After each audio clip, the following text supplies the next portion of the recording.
आज हम new chapter शुरू कर रहे हैं, चैप्टर नंबर 2, जो कि जीव जगत का वर्गीकरण है। इंग्लिश में अगर हम देखें तो इसे बायोलॉजिकल क्लासिफिकेशन कहते हैं। पार्ट 1 में जो हमने डिस्कस किया था वो था कि वर्गीकरण की आवश्यकता क्यों है। मैंने उसमें आपको पूरी डिटेल बताई थी, क्या कारण है, किस कारण हम वर्गीकरण करते हैं, क्या रूल्स एंड रेगुलेशन है एक एनिमल और प्लांट के नाम को रखने के। ये सब चीज़ें हम पार्ट 1 में डिस्कस कर चुके हैं, तो उसी कड़ी में हम आगे इसको पढ़ रहे हैं।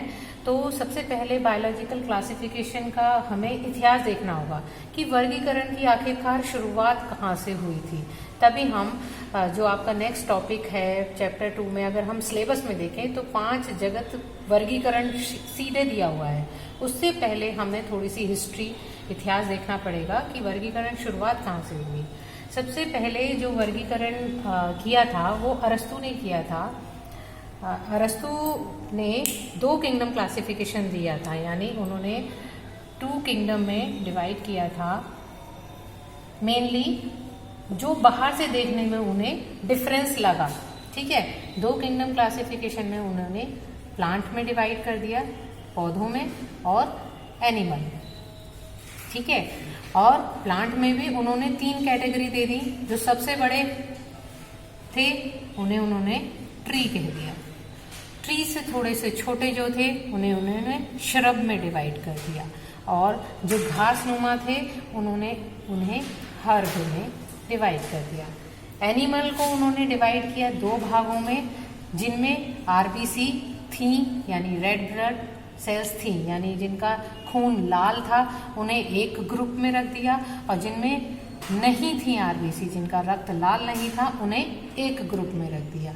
तो मेनली हम कह सकते हैं कि अरस्तु का जो 2 किंगडम का क्लासिफिकेशन है वो इस बात पे डिपेंड करता था कि देखने में चीजें कैसी हैं, ठीक है। यानी हम कह सकते हैं मॉर्फोलॉजिकल कैरेक्टर्स, मॉर्फोलॉजिकल कैरेक्टर्स देखे, यानी मॉर्फोलॉजी बाहर से देखने में जो कैरेक्टर्स का ध्यान रखा वो उसके आधार पर इन्होंने 2 किंगडम क्लासिफिकेशन दे दिया। फिर आते हैं, मेनली हम जो बात कर रहे हैं सबसे पहले हमने अरस्तु की। सेकंड अगर हम बात करें तो है लीनियस। लीनियस ने भी जो देखे 2 किंगडम क्लासिफिकेशन ही दिया था, लेकिन इन्होंने थोड़े से कैरेक्टर्स को और वास्ट तरीके से देखा। जैसे अरस्तु ने केवल बाहर वाली चीज़ों को देखा, है ना, कि देखने में जो चीज़ें जैसी थी उन्हें मोटे मोटे तौर पर डिवाइड कर दिया। लेकिन लीनियस ने मॉर्फोलॉजिकल वाले कैरेक्टर से अलावा भी उन्होंने बहुत सी चीज़ों को देखा, और मेनली डिवाइड प्लांट और एनिमल में ही किया। लेकिन ये भी कुछ बातों को नहीं बता पाए, जैसे यूग्लिना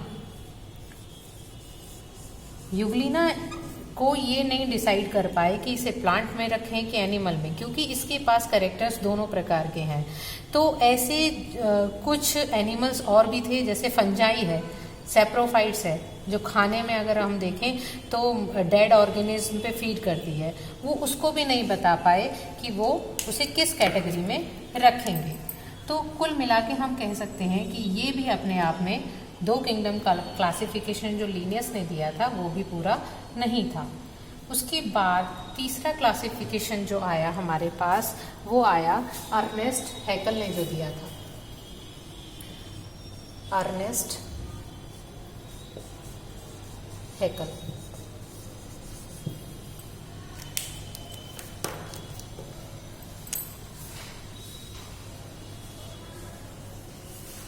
ठीक है। अर्नेस्ट हैकल ने 3 किंगडम क्लासिफिकेशन दिया। यहाँ पर एक किंगडम उन्होंने और ऐड किया, जिसमें उन्होंने कुछ कैरेक्टर्स जो इसमें प्लांट और एनिमल वाले किंगडम से अलग दिखाई दे रहे थे उनको उन्होंने अलग कर दिया। इन्होंने एक नया किंगडम ऐड किया जिसे हमने कहा प्रोटिस्टा, ठीक है। प्लांट और एनिमल, ठीक है। एक नया जो ग्रुप था, यहाँ पर एक नया किंगडम जो था उन्होंने अर्नेस्ट हैकल ने सबसे पहले उसे दिया। इसमें उन्होंने सारे एक कोशिकीय जीव,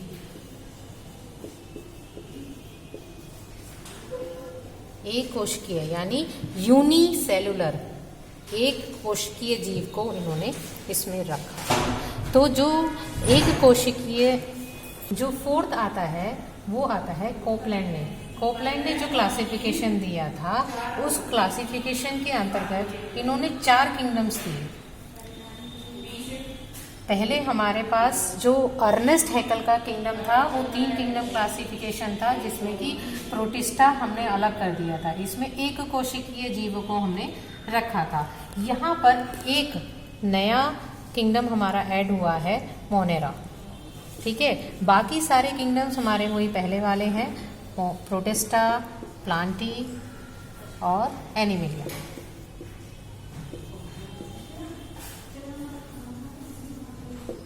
ठीक है।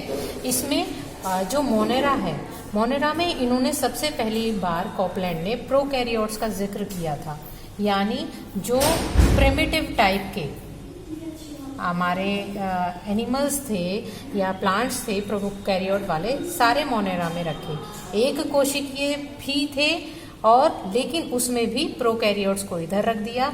यहाँ पर केवल यूकैरियोट्स छोड़े गए, है ना। एक कोशिकीय में प्रोकैरियोट्स और यूकैरियोट्स को यहाँ पर अलग कर दिया गया। नेक्स्ट क्लासिफिकेशन जो आया हमारा विटाकर का क्लासिफिकेशन आया, जो हमें अब आगे डिटेल में भी पढ़ना है। इन्होंने और यही सबसे ज़्यादा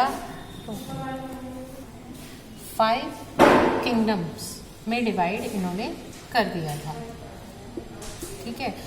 अब 5 किंगडम्स में ये सबसे ज़्यादा कॉमनली यूज्ड वाला क्लासिफिकेशन है, जो आजकल भी हम इसको ही यूज़ करते हैं। इसमें और कोपलैंड के जो था उसमें थोड़ा सा ही डिफरेंस है। मोनेरा एज इट इज़ हमने लिया, मोनेरा, फिर प्रोटिस्टा, बस एक जो हमारा ऐड हुआ है वो ऐड हुआ है फंजाई। इसमें हमने क्या किया, मोनेरा में फिर वही हमारे प्रोकैरियोट्स आ गए, प्रिमिटिव टाइप के थे सारे। इसमें यूकैरियोट्स आ गए। फंजाई में हमने जो प्लांट्स या एनिमल्स सेप्रोफाइट्स पर फीड करते हैं, यानी मरे हुए जीवों पर फीड करते हैं, उन्हें हमने फंजाई में ले लिया। प्लांटी हमारे स्वयपोषी हो ही गए। प्लांट्स हमारे हमें पता है स्वयपोषी हैं, तो स्वयपोषी जितने भी आए उन्हें हमने प्लांट में रख दिया, और जितने भी परपोषी आए उन्हें हमने एनिमलिया में रख दिया, ठीक है। परपोषी, ठीक है। तो ये सबसे ज़्यादा कॉमनली यूज विटाकर का क्लासिफिकेशन है। इसकी ही डिटेल हम नेक्स्ट चैप्टर में पूरी, नेक्स्ट चैप्टर नहीं कहूँगी मैं, नेक्स्ट टॉपिक जो है हमारा उसमें हमें इसी की डिटेल पढ़नी है। नेक्स्ट जो एक क्लासिफिकेशन और है, शायद आपकी एनसीईआरटी की बुक में ना दिया हो, लेकिन यहाँ डिस्कस मैं करूँगी, नीट में कभी कभी पूछ लिया जाता है, वूज का क्लासिफिकेशन। वूज ने 6 किंगडम क्लासिफिकेशन दिया था, लेकिन ये फिर भी इतना ज़्यादा यूज़ नहीं होता है, क्योंकि वूज ने जो है ये जो हमारे मोनेराज हैं, विटाकर ने मोनेरा को 2 भागों में बांट दिया है, जो मैं आपको आगे बताऊंगी। सब डिवीजन दे दिए थे, आर्की बैक्टीरिया, यू बैक्टीरिया, और वूज ने उसको अलग ही किंगडम का नाम दे दिया। यहाँ पर मोनेरा नहीं दिया, उन्होंने सबसे पहले क्या कह दिया, आर्की बैक्टीरिया, फिर सेकंड उन्होंने दे दिया यू बैक्टीरिया, और बाकी क्लासिफिकेशन इनका सेम रहा। फिर प्रोटिस्टा, फिर फंजाई, फिर प्लांटी और एनिमलिया।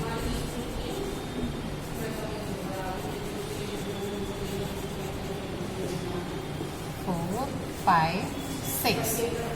कहने को ये किंगडम 6 क्लासिफिकेशन किंगडम है, लेकिन हम आज भी जो यूज़ करते हैं वो 5 किंगडम क्लासिफिकेशन विटाकर का यूज़ करते हैं।